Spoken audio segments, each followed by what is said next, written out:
Bien, bonjour à toutes et à tous. De la grêle et du tonnerre, depuis 3 semaines, Jean-Pierre Devroy nous entretient. Et ce qui nous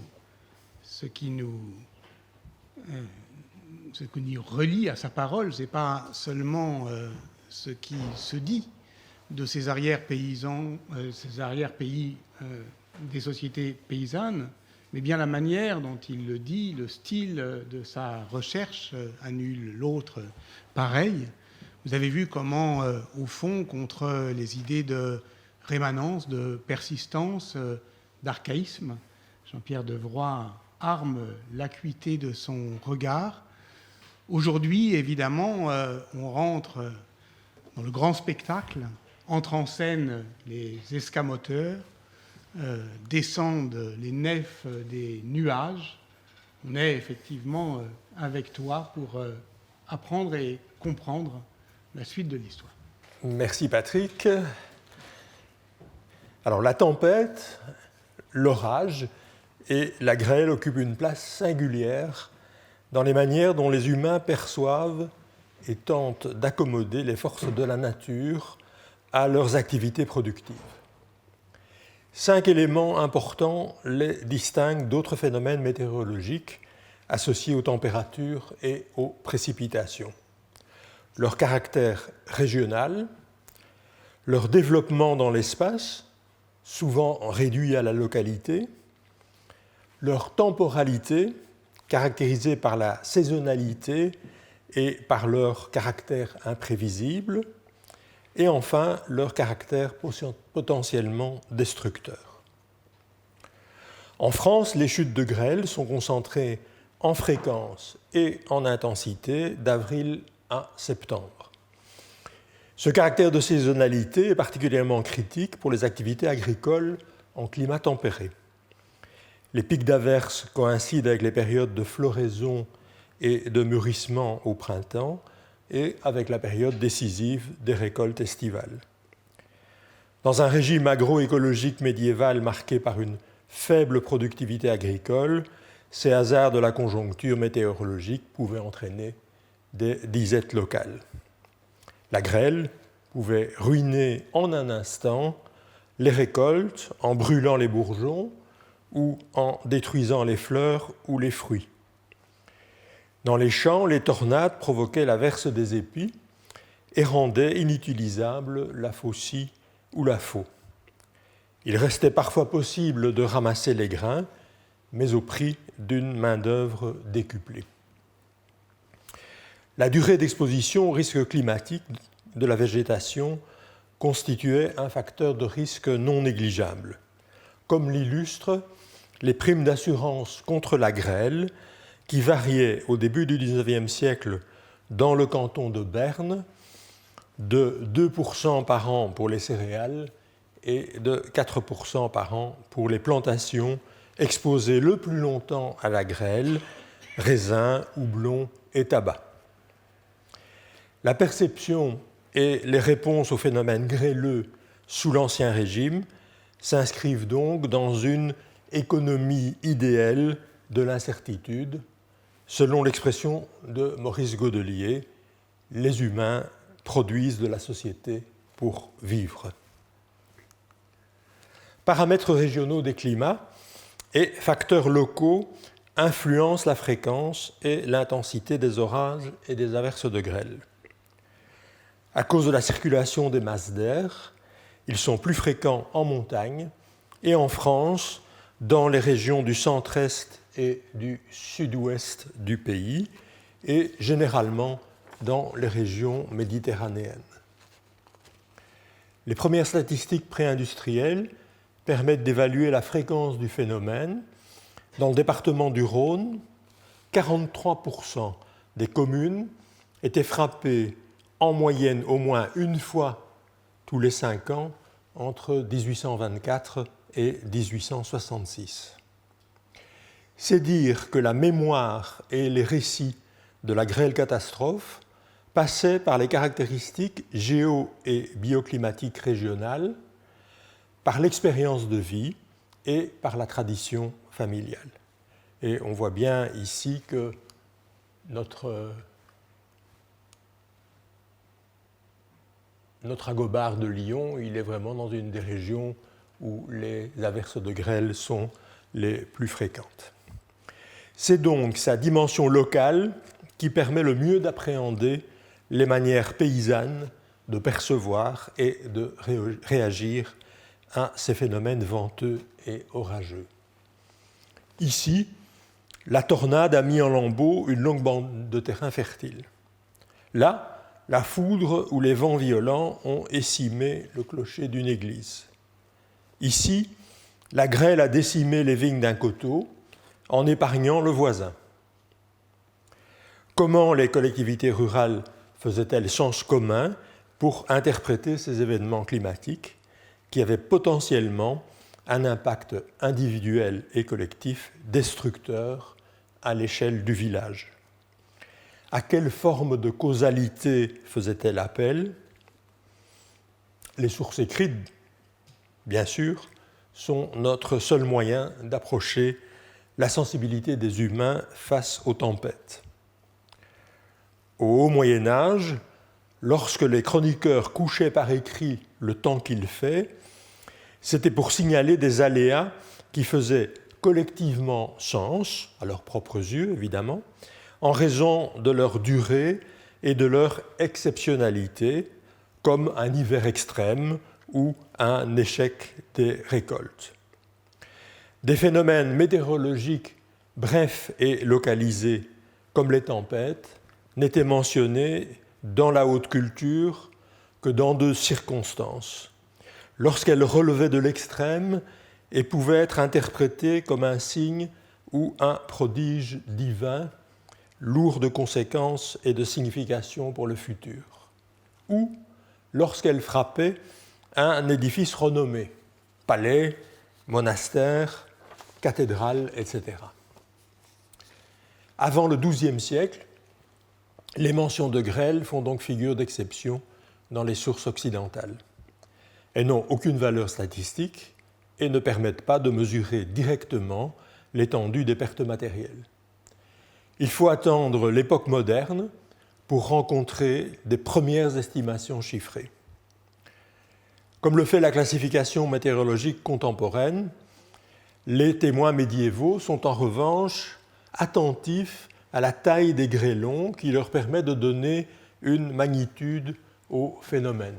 Et vous voyez que l'Office français pour la prévention de la grêle a donné un vocabulaire qui est relativement proche. Il n'y a que l'oie qui n'est pas retenue dans ce système et qui vous montre qu'on parle d'œufs de pigeon, de noix, d'œufs de poule et d'œufs d'oie, dans ce cas-là de pommes ou d'oranges, avec chaque fois une idée du poids et des dégâts possibles que ce type d'averse peut provoquer.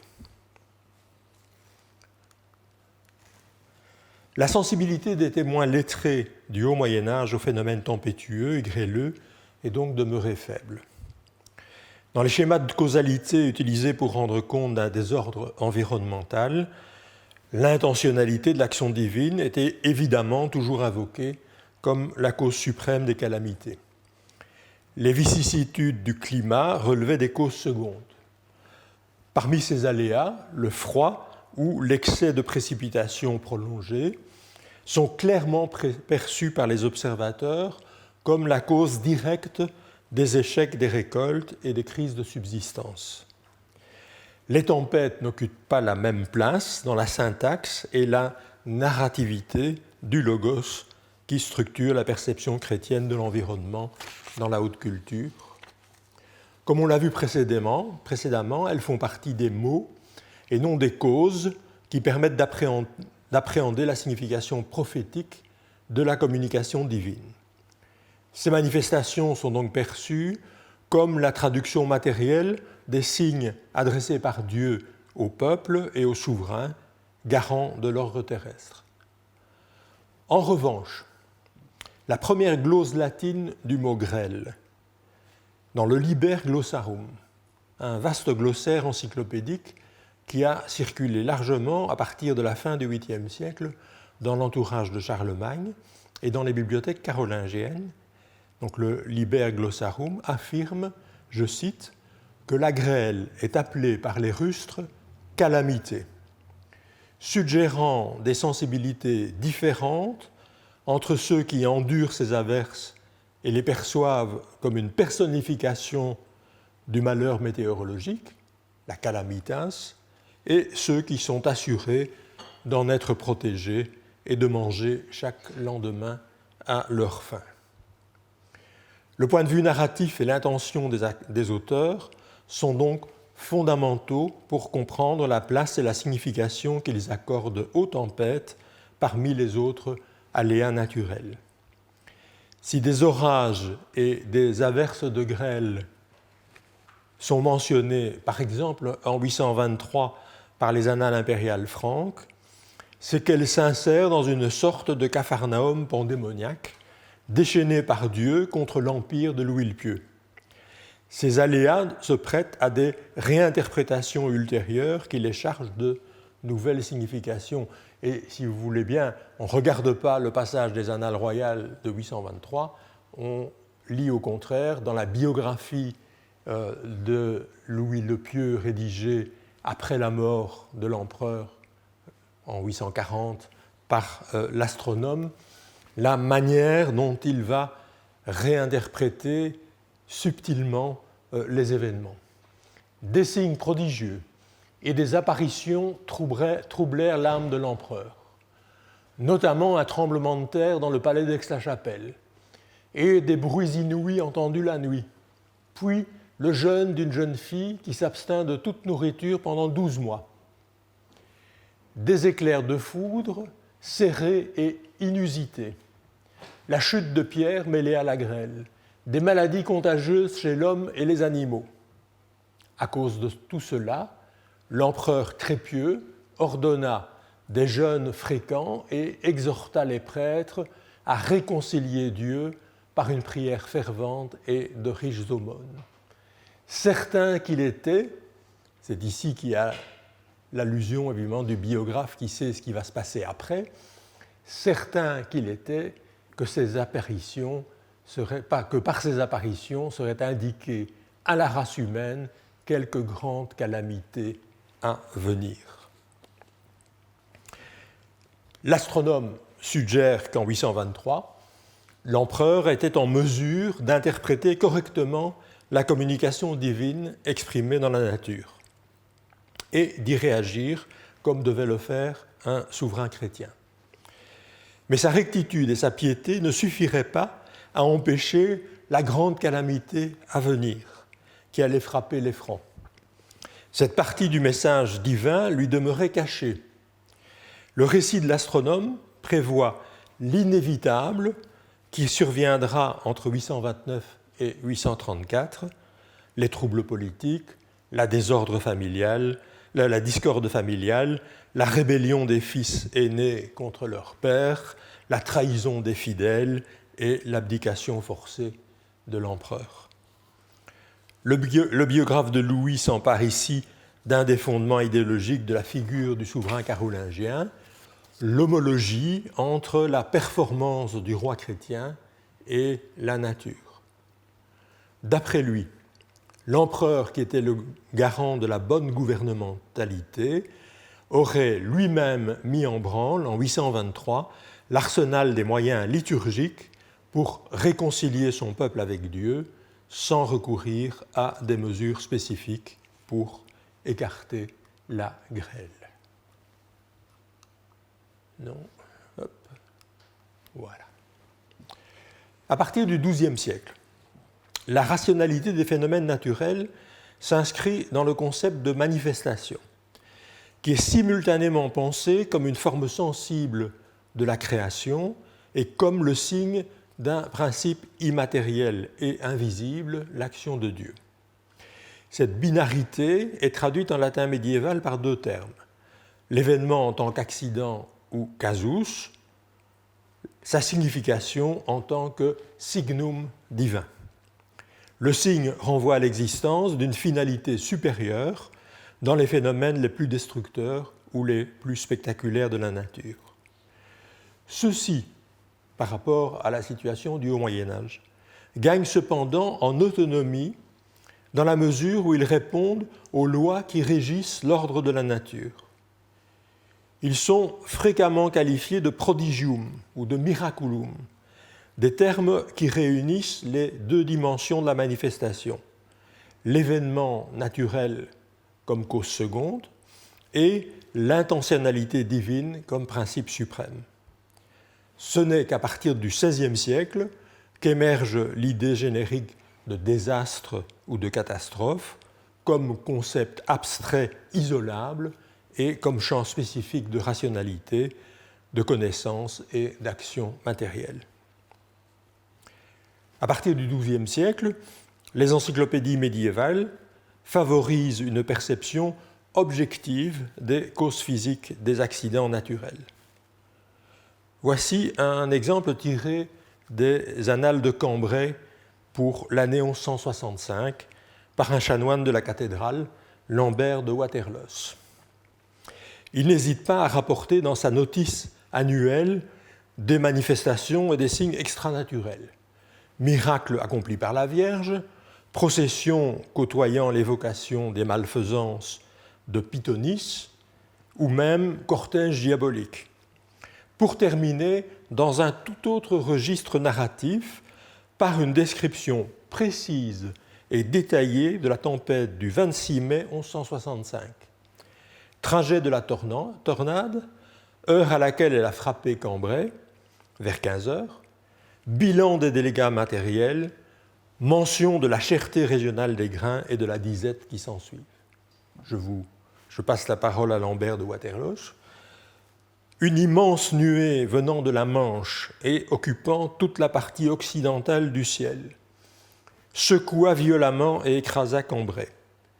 Car à partir de la Manche, cette nuée frappa gravement la terre d'Arras, arrachant dans son parcours et ses voies les terres qu'elle traversait, la Normandie, l'Amiénois, le Vermandois et l'Arageois, et brisant tout à l'intérieur de celle-ci les arbres, les champs de céréales, de fèves et de lin, et écrasant partout les habitations des hommes en les mettant en pièces.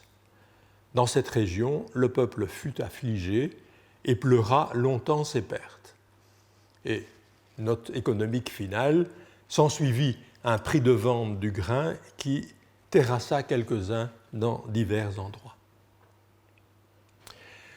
Pour briser le silence des signes, une partie seulement des chroniqueurs recouraient à des taxonomies associant par couple des catégories d'accidents et des significations. La perception et la compréhension des phénomènes naturels avancent donc sur deux plans séparés.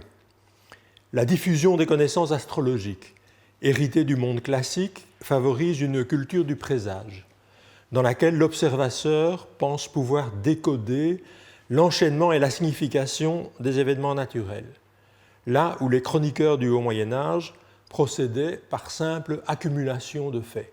On l'a vu avec 823, la fille qui jeûne, le tremblement de terre, les bruits, etc., etc. Un chroniqueur comme Sigebert de Gembloux, au XIe siècle, excellait dans cet exercice de juxtaposition des événements et des présages. Il relie par exemple une notice contemporaine de 855 qui mentionnait un tremblement de terre et les dégâts de la foudre et des grêlons dans la vallée du Rhin comme des coups de théâtre qui présagent la maladie de l'empereur Lothaire, mort la même année, le règlement du partage de l'Empire entre ses trois fils et sa retraite et sa mort sous la vie monastique à l'abbaye de Preux. La première scolastique a contribué à ce que Tullio Gregori et Marie-Dominique Chenu ont qualifié de définition ou de découverte de la nature, comme ensemble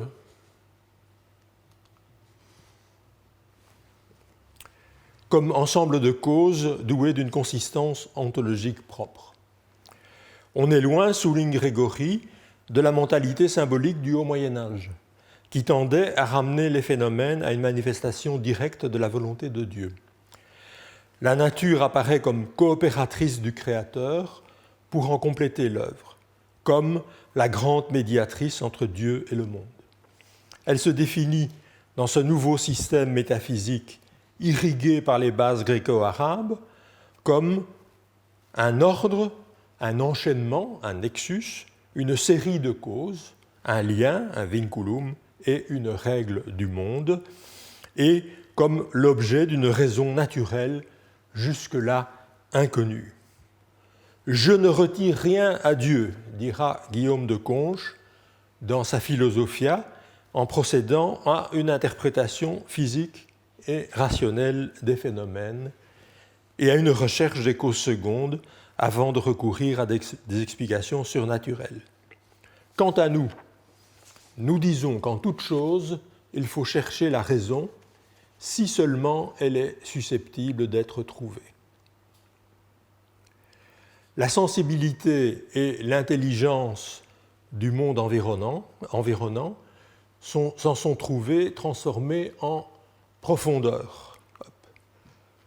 Au point peut-être, comme l'avancent de nombreux historiens, de modifier l'occupation du monde par les Occidentaux, ou de faire de ce naturalisme philosophique le point de départ de la crise écologique actuelle.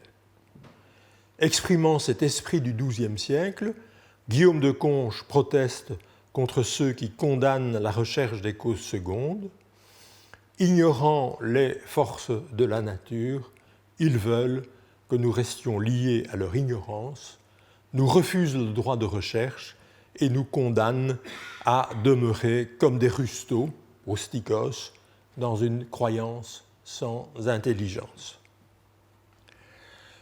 En faisant de la grêle et du tonnerre des phénomènes naturels déterminés par des lois universelles, la nouvelle culture scientifique née au XIIe siècle n'érode pas les facteurs qui les rendent redoutables pour les habitants dans l'arrière-pays des campagnes. L'imprévisibilité et l'inéluctabilité des destructions. Il faut attendre le début du XIXe siècle pour que ces éléments soient pris en compte par la notion juridique d'act of God et de force majeure en français. Dans les années 1750, les caméralistes prussiens préconisaient de confier à un État providentiel, Allfürsorglich en allemand, la mission d'assurer la protection contre le hasard ou la malchance dans l'agriculture. En 1852, le libéral Émile de Girardin définira le contenu des devoirs d'assurance de l'État selon un principe de subsidiarité. L'État, dit-il, doit assurer les phénomènes naturels contre lesquels l'homme est impuissant, incendie, inondation, grêle, gelée, naufrage, épizootie. Rien de plus, rien de moins, en bon libéral. Le succès des premières assurances contre la grêle tarde pourtant à venir. D'après Girardin, la proportion des risques couverts en France était d'à peine 4% en 1850, ce qui donne la mesure des résistances des cultivateurs à des systèmes de mutualisation financière des risques, jugés sans doute par eux trop coûteux pour couvrir un risque aléatoire. En 1864, en Gâtinais, on suspecte les compagnies d'assurance d'envoyer leurs agents déguisés en missionnaires. Et ajoute le texte, missionnaires qu'on n'apprécie guère puisqu'ils grêlent les années où ils passent.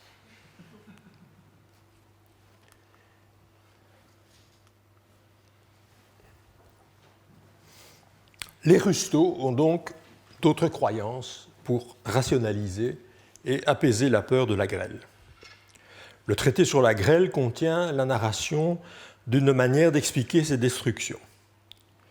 Le récit d'Agobard est construit comme une légende rurale centrée sur le sort des récoltes. Détruites par la grêle et les intempéries, celles-ci sont ensuite emportées vers un pays mystérieux au moyen d'un bateau naviguant sur les nuages. Après avoir été cédées contre de l'argent par des tempestaires qui les avaient accaparées par des maléfices. Ce récit est recoupé une vingtaine d'années plus tard, dans une glose ajoutée en marge d'un second manuscrit lyonnais, le Contre Faustus le Manichéen de saint Augustin, par un élève et un proche d'Agobard, Florus de Lyon. Je vous laisse deviner les différences et les ressemblances entre ces deux versions très proches en allant directement vers une lecture minutieuse du texte d'Agobard. Celle-ci permet de dégager une trame événementielle. 4 personnages ont été appréhendés et enchaînés dans le cadre d'une réunion, conventus. Après l'arrivée de l'évêque qui préside désormais cette assemblée, la mort par lapidation est demandée pour les accusés. Mais le prélat, après une longue argumentation, une ratiocination dans le texte, démontre leur innocence et les relaxe. L'affaire se déroule vraisemblablement durant une assemblée synodale qui réunit autour d'un responsable du clergé diocésain les habitants d'une région. Elle suit la procédure décrite dans des statuts de 799-800. Ceux qui se livrent aux incantations, à la divination et qui déclenchent des tempêtes ou d'autres maléfices doivent être conduits devant l'archiprêtre afin qu'il les réprime par un examen très scrupuleux. Mais le résultat la relaxe plutôt qu'une peine de prison jusqu'à une juste confession est très différent de ce qui a failli se passer dans les campagnes lyonnaises. Les accusés forment un groupe mixte, 3 hommes et une femme. Ces tombés du ciel apparaissent comme des inconnus.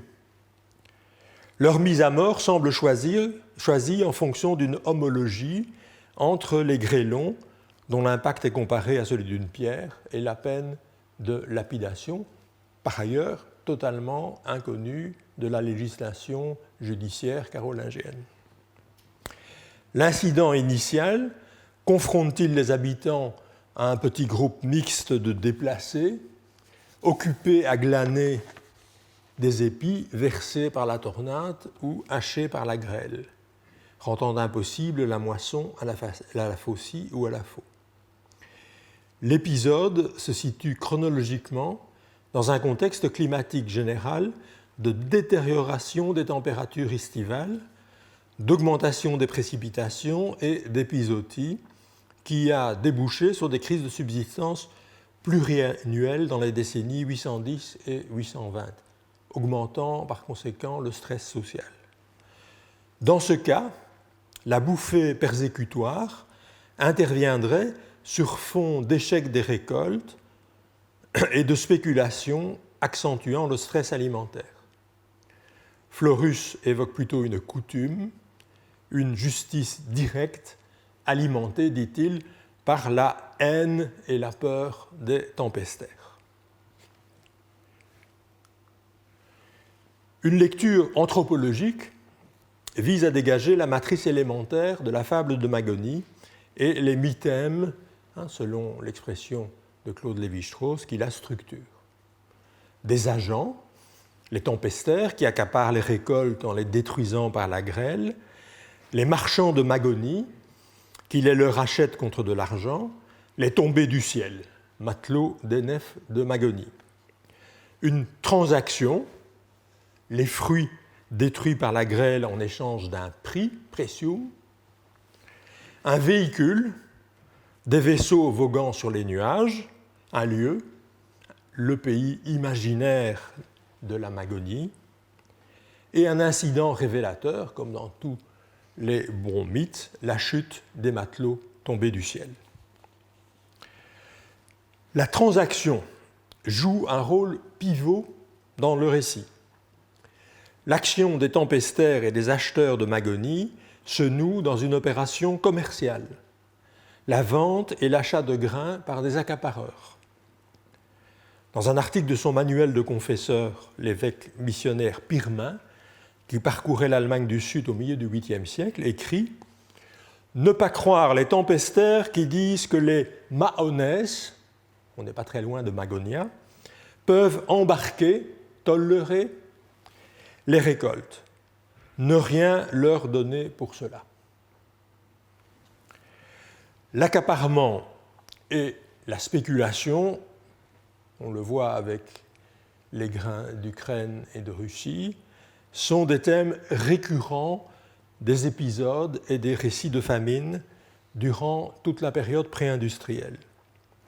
Ces manœuvres sont également régulièrement dénoncées dans la législation carolingienne, qui les assimile à un grave péché, l'avarice et l'esprit de lucre, et tente de combattre leur influence sur le marché des subsistances par la fixation de prix maximum sur les céréales et le pain.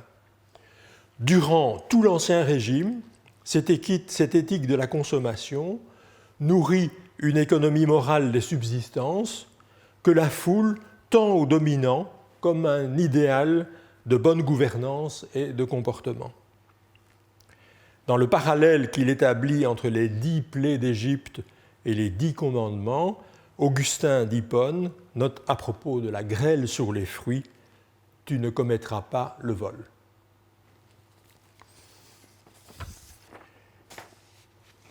Ces deux récits, très proches chronologiquement, constituent malheureusement, moi je m'imaginais en trouver 100 évidemment, constituent malheureusement une sorte d'unicum littéraire en Occident au Moyen-Âge et à l'époque moderne.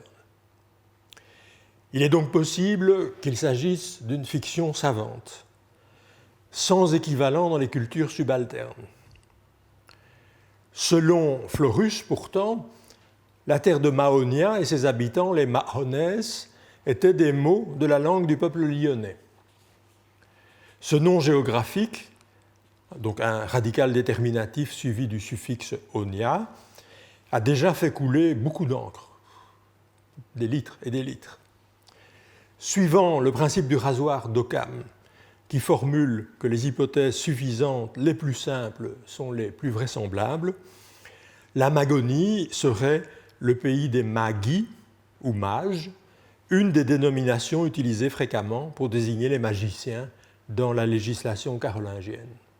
Mais le mot Mahones renvoie également à une série d'expressions verbales. Alors, elles ne nous écartent pas tellement de la transaction commerciale parce qu'elles évoquent en latin les marchands véreux, en particulier les marchands d'esclaves qui maquillent leurs marchandises humaines, ou les détaillants de produits alimentaires, toujours considérés comme des voleurs au Moyen-Âge, comme les fishmongers ou les cheesemongers en anglais. Si la fable complète de Magonie racontée par Agobard n'a pas de postérité folklorique, plusieurs des mythèmes, c'est l'avantage évidemment de la technique de Claude Lévi-Strauss de pouvoir retrouver les éléments et la syntaxe et les mots du mythe, plusieurs des mythèmes qui la structurent se retrouvent de manière récurrente dans les récits météorologiques ou les récits d'échecs des récoltes. Et si vous voulez, dans cette partie de l'exposé, c'est ce parcours que je vais vous proposer. En commençant par les escamoteurs des fruits et des moissons. Ce motif est l'un des plus populaires dans ceux qui sont liés à la production agricole. Parmi les réalités matérielles qui sous-tendent le thème des récoltes dérobées, on pensera à l'aspect des champs après l'averse ou à des vignes hachées par les grêlons dont les raisins semblent avoir purement et simplement disparu. Ces scènes d'après-orage donnent l'impression que les grains et les fruits ont été littéralement emportés, plutôt qu'abîmés ou détruits sur place par les intempéries. Par le biais de raisonnements analogiques qui s'inspirent de la magie sympathique, ces dégâts ont pu être assimilés à des larcins ou à des détournements opérés par des individus ou par des forces extranaturelles. L'idée que les vents fondent à vide sur la terre et remontent chargés de butin est déjà présente chez Pline l'Ancien. Dans le même substrat romain au 5e siècle avant Jésus-Christ, la loi des 12 tables prévoyait la peine capitale pour ceux qui transféraient les fruits d'un champ à l'autre. Cette référence au plus ancien code romain est relayée par Pline l'Ancien et par Sénèque, puis mentionnée par saint Augustin dans la Cité de Dieu, ce qui a assuré sa pérennité dans la haute culture médiévale. Les escamoteurs de récolte sont donc des figures familières de la peur dans des sociétés fragiles, car soumises à une faible productivité agricole. Inconnus ou migrants suspectés d'être des voleurs de poules, coquins de toutes sortes, habiles à duper les paysans, voisines ou voisins dont la réussite dans les cultures et dans l'élevage alimente des rumeurs de malfaisance. Entre le Xe et le XIIIe siècle, les récits d'accaparement extranaturel des aliments se concentrent dans la sphère domestique et dans les villages. Cette magie du voisinage attribue à des voisins envieux ou à des génies malicieux le pouvoir de transférer la fertilité d'un champ ou d'un cheptel à un autre, de tarir le lait ou d'accaparer la force nutritive des aliments. Espaces de vie et de travail et croyances se superposent. Les manuels de confesseurs attribuent spécifiquement aux femmes ces manipulations des aliments qui se déroulent dans le cadre domestique, à l'intérieur ou autour de la maison familiale, qui est bien sûr leur espace privilégié. Ces témoignages demeurent rares durant la période médiévale, sans doute parce qu'ils relevaient de la culture subalterne et intéressaient par conséquence peu les observateurs cléricaux pour qui ils relevaient de la crédulité et de la pure fiction. Il était impossible de faire tomber la grêle, les femmes étaient incapables de voler pour rejoindre le diable ou les bonnes dames. Parce qu'elle investit les croyances populaires sur la manipulation des tempêtes pour en faire un lieu commun de la sorcellerie diabolique, la démonologie du XVe siècle permet d'enrichir la collecte, car l'interrogatoire des inquisiteurs et des juges des tribunaux laïcs porte désormais également sur la magie du quotidien. Tu demanderas, conseille le marteau des sorcières en 1487. Tu demanderas à la femme accusée de sorcellerie comment il se fait que, n'ayant qu'une vache ou deux, elle obtient plus de lait que ses voisines, qui en ont 4 ou 6.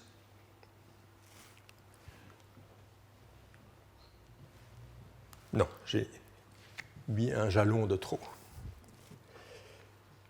Le soupçon de dérober magiquement croise d'autres témoignages sur la criminalisation de la dissimulation des récoltes, une stratégie séculaire de résistance des paysans à l'accaparement. Une disposition du célèbre capitulaire de Dévilis, vers 800, envisage le cas où des grains auraient été dissimulés sous le sol ou ailleurs par les tenanciers des domaines royaux. Que chaque intendant veille à ce que des hommes dépravés ne puissent cacher nos semailles sous la terre ou ailleurs, et qu'à cause de cela, la récolte soit moindre. De même, pour les autres maléfices, qu'ils veillent à ce qu'ils n'en puissent faire d'autrefois. Ce texte visait-il à réprimer le vol ou la dissimulation de semences ou des manipulations magiques contre les cultures seigneuriales? Exprimait-il plus largement la défiance des maîtres contre l'emploi de silos souterrains par les paysans? On rencontre ce mode de stockage dans la plupart des fouilles d'habitat rural du Haut Moyen-Âge. Aux yeux de Charlemagne, dérober la semence et enfouir les grains était un forfait. Comme en Ukraine en 1932, ou en Chine et au Tibet durant le grand bond en avant en 1962-64, les caches souterraines étaient un moyen habituel pour résister aux taxes et aux réquisitions. Dissimuler les récoltes ou cultiver des céréales en secret entrait dans les formes de résistance et dans les stratégies de subsistance des subalternes. Alors on en arrive évidemment à ce que Patrick attendait. Bon, je n'ai pas trouvé autre chose que cette magnifique vache, la vache des nuages de la ligne générale de Serge Eisenstein de 1929. Mais c'est une vache de nuages. Et on parle plus d'écrémeuse que de grêle dans le film. L'histoire de la nef de Magoni a également beaucoup à nous apprendre sur la tendance à la matérialité des représentations populaires des phénomènes naturels. Der Wanderer über den Nebelmeer n'est pas seulement un tableau emblématique du romantisme allemand et une source d'inspiration littéraire sur la mer aérienne. L'image était déjà présente dans une observation faite par Lucrèce, mais dans un texte qui n'est connu qu'au début du XVe siècle. Lucrèce écrit « Pour apercevoir les nuages comme une mer, il faut les voir depuis un point culminant à la manière des montagnards. » Elle entre dans un système d'analogie plus large entre l'air et l'eau, qui inclut par exemple les affinités sonores entre la tempête, le grondement des flots dans un fleuve ou le bruit des vagues de l'océan. D'après l'Imago Mundi, on est vers 1110, d'Honorius d'Autun, l'image était proverbiale. On dit que les nuages sont comme des bateaux d'averse. La comparaison morphologique circule ensuite dans les encyclopédies médiévales par l'intermédiaire du Naturis Rerum de Thomas de Cantimpré vers 1244. Comme une embarcation transportant la pluie, le nuage est à la fois solide mais aussi creux et mobile. Comme le suggère finement l'historien américain Paul Dutton, le bateau en forme de nuage ou voguant sur eux évoque la forme des cumulonimbus, cumulus en latin monceau, nimbus nuage de pluie, des cumulonimbus responsables des orages qui prennent également l'apparence d'une enclume, d'une montagne, de tours énormes, etc. Ces formations nuageuses ont une extension verticale considérable de 5 000 à 12 000 mètres d'épaisseur aux latitudes tempérées et une grande dimension.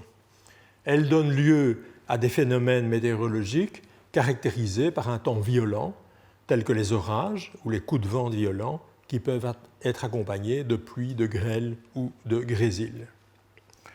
Au Moyen Âge, l'apparition d'un nuage en forme de navire était donc interprétée comme un signe annonciateur. C'est une fiction utile qui permettait aux marins et aux paysans de sentir l'approche de la tempête et de tenter de s'en prémunir. Mais ces homologies peuvent également apparaître à l'arrière-plan de récits plus complexes qui les utilisent pour évoquer 3 schèmes indépendants. Alors d'abord, un phénomène assez banal, la personnification des forces naturelles, mais qui peut ici déboucher sur la fiction d'esprits aériens ou d'humains capables de diriger les vents pour nuire à autrui et de naviguer dans les airs. C'est, on l'a vu, le thème évoqué par Agobard et par quelques très rares autres témoins médiévaux. Et enfin, un 3e schème, le mythe universel de la navigation des âmes des morts ou des damnés. Notre enquête microhistorique doit examiner minutieusement les différences qui séparent ces 2 motifs anthropologiques. Le premier relie structurellement la nef de nuages aux aléas météorologiques et aux acteurs qui sont censés les provoquer. Le second intervient lors d'un contact fortuit entre le monde des morts, dont il constitue une variante liée aux activités maritimes, pêche, commerce, piraterie. Le motif du vaisseau aérien renvoie également à des relations analogiques entre l'eau qui porte le nageur et le navigateur et l'air qui porte l'oiseau. L'association entre le mauvais temps et des bateaux de nuages est particulièrement présente dans les cultures germaniques, encore aujourd'hui. Mais on la trouve également en Occident, dans la plupart des régions maritimes, comme en Irlande ou dans la Méditerranée. Le Didalvis, qui fait partie de l'Éda poétique, composée au XIIe siècle, raconte les épreuves du nain Alvis, le tout savant, qui souhaitait épouser la fille du dieu Thor. Thor lui demande le nom qu'on donne aux nuages, qui gardent les pluies. Le nain répond dans une longue suite de définitions que les Vanir, les dieux scandinaves de la fertilité, les appellent Vindflot, radeau des vents.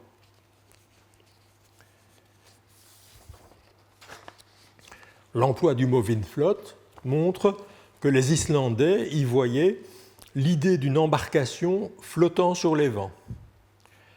Dans la conception d'un monde en 3 étages, ce bateau voguant sur l'air du dessus communique avec la surface terrestre par son ancre.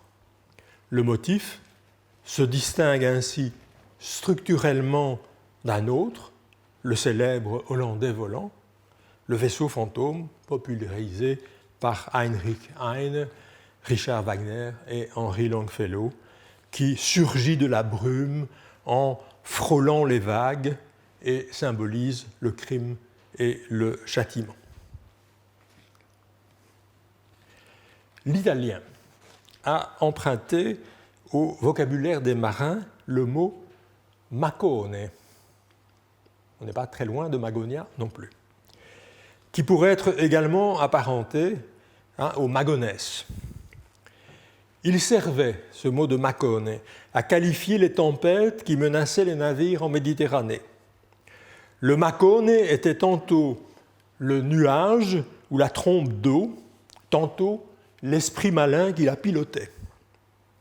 Cette seconde version est rapportée pour la première fois en 1350 par le franciscain Niccolò da Pongibonzi.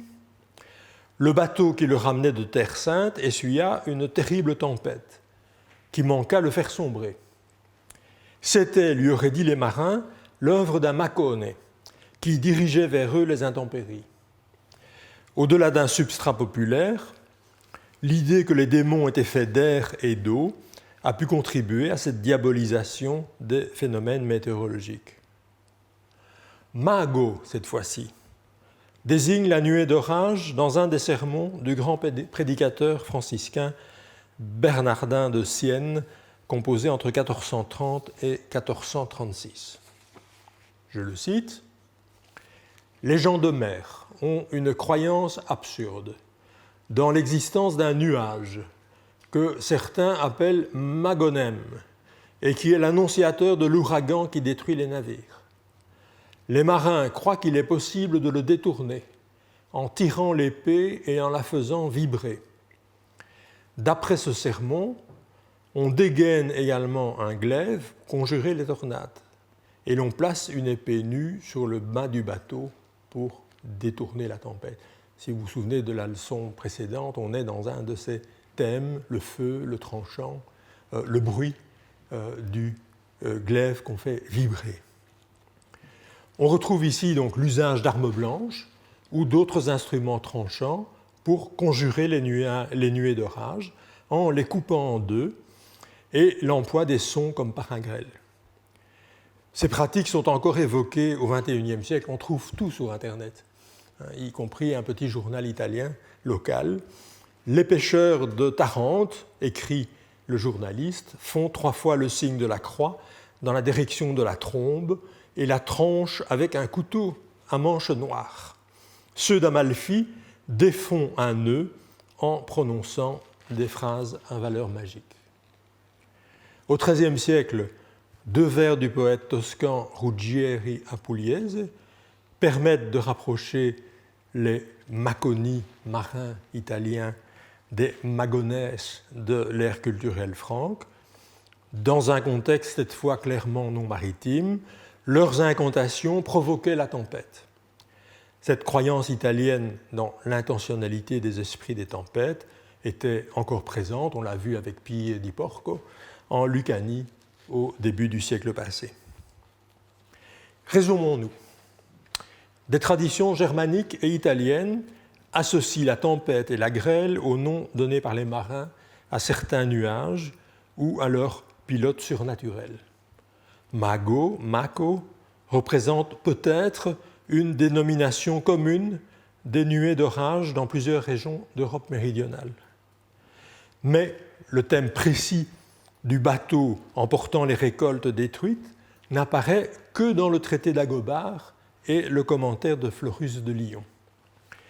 Il fait la synthèse entre l'imaginaire nourri par la forme des nuages et les destructions des récoltes par la tempête et la grêle et l'univers de l'économie morale des subsistances.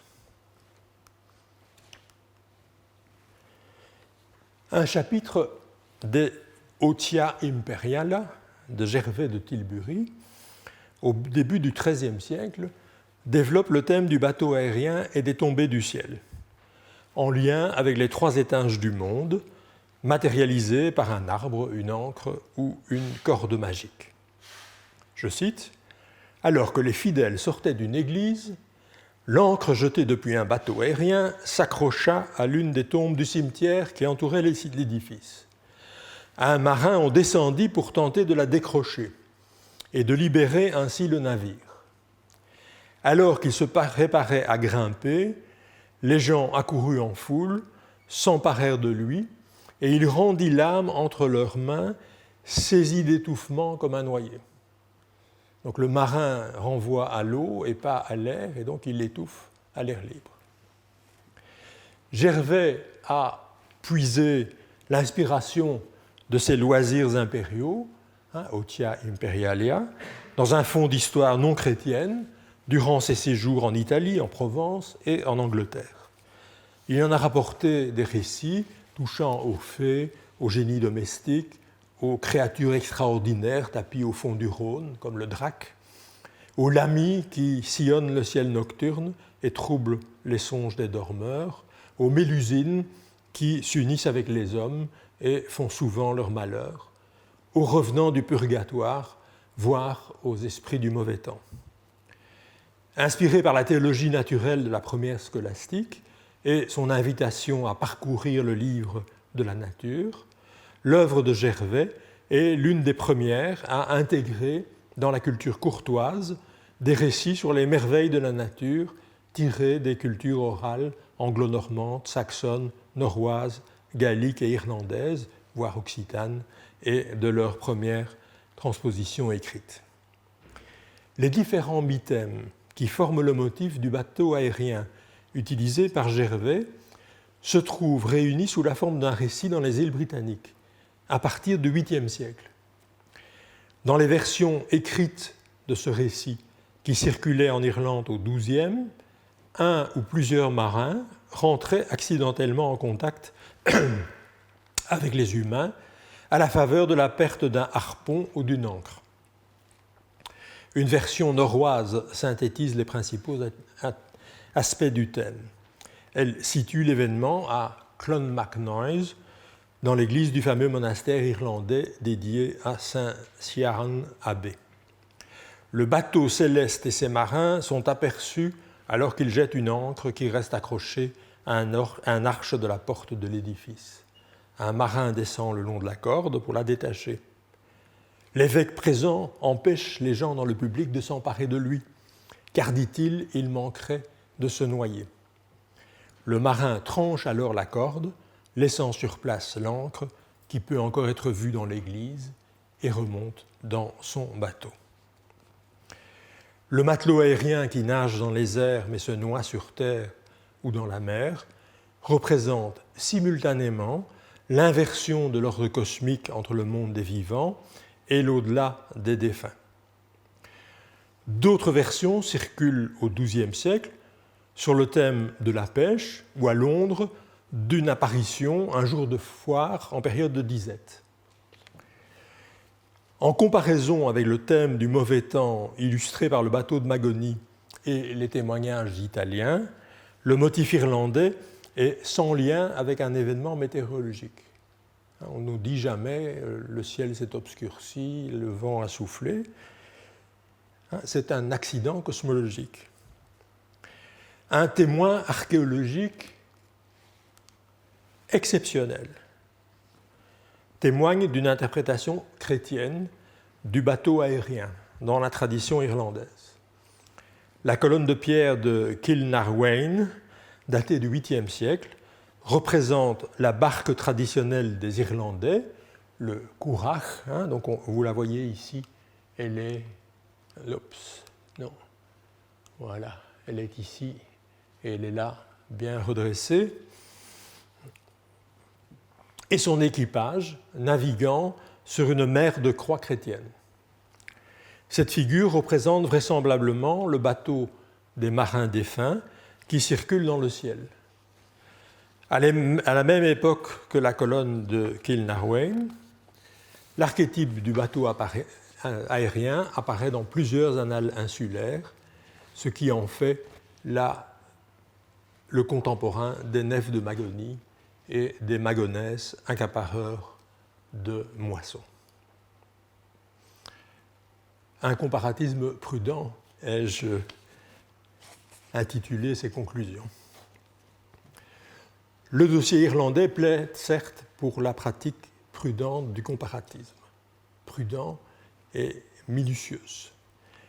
Une pratique attentive aux variations structurelles des fictions littéraires et à la multiplicité des façons d'habiter le monde. En lyonnais, la nef de Magonie d'Agobard évoque la forme des nuées d'orage qui apportent la grêle destructrice des cultures et les accapareurs de moissons. Ailleurs, il est surtout question, à propos des Magoniens, de marchands sans scrupules, de maquillons, habiles à duper les paysans et à les priver de leurs biens, voire d'errants de toutes sortes, toujours suspects d'être des voleurs de pommes ou des jeteurs de sorts. Pensons à notre époque à la stigmatisation des Roms ou des migrants sans papier. Le macone italien symbolise le grain et la trompe d'eau qui menace les navires de naufrage. Dans ces trois variations, la Magonie symbolise l'action d'un ennemi humain ou d'une force naturelle qu'il convient de repousser en payant des défenseurs pour combattre les éléments, ou d'éliminer lorsqu'elle semble impliquer un monde interlope d'intrus et de migrants suspectés de voler ou de dérober les fruits comme les vents. En Irlande, le motif du bateau de nuages est déconnecté complètement des événements météorologiques. L'iconographie le rattache simultanément au mythe celtique du vaisseau des morts et à une métaphore appartenant à la haute culture cléricale, l'Église comme vaisseau voguant sur une mer de croix. La culture établie semble prêter peu d'attention à ces rencontres du troisième type. À partir du XIIe siècle, ces histoires viennent illustrer le merveilleux et les situations de surnature, praeter naturam. À l'exception du pilier de Kilnarwain, les mythèmes qui participent au récit des bateaux de nuages et des lanceurs de grêle ne sont pas l'objet d'une inclusion ou d'une surimposition chrétienne avant le XVe siècle. Malgré le filtrage ou l'indifférence des sources cléricales et savantes, ces vestiges narratifs représentaient vraisemblablement des éléments de la culture autochtone, mis à jour par la réfutation des sottes croyances des rustres ou réintégrés dans la littérature des merveilles comme un élément d'une imago mundi débordant les limites de l'univers théologique. Immergés dans l'environnement, les habitants de l'arrière-pays avaient une perception sensible des intempéries qui se traduisaient sur les plans matériels et idéels. Observer la forme des nuages pour mettre les animaux à l'abri, ou rentrer les moissons, serrer les voiles, éviter de cheminer par temps d'orage dans des lieux élevés ou sous le couvert forestier.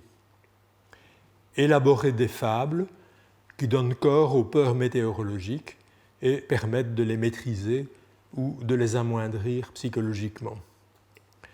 Les nuages, selon la belle formule de Karine Becker, se présentent à l'œil humain comme un écran sur lequel il projette toutes sortes de figures issues de son imagination. Il s'offre librement à l'imagination individuelle et aux constructions culturelles collectives comme des moyens de se représenter et de penser l'environnement indépendamment de la nature chrétienne fondée sur une relation unidirectionnelle entre Dieu et le milieu. Et c'est maintenant une tradition, on appâte le public avec la leçon suivante. Alors, vous voyez très bien qu'on a fait une mise en place qui est assez déstructurée pour un historien, allant de l'Irlande à l'Italie, de 1952 à 823. Je vais m'efforcer dans la dernière leçon de ce cycle de voir comment finalement on affronte les tempêtes dans un monde chrétien. Alors, il ne s'agit pas de donner une version chrétienne des tempêtes, on a vu qu'elle est relativement faible, mais de voir comment les paysans se confrontent à la christianisation, à la haute culture chrétienne et à leurs propres croyances et comment finalement les choses se déroulent et se restructurent à ce niveau-là. Voilà.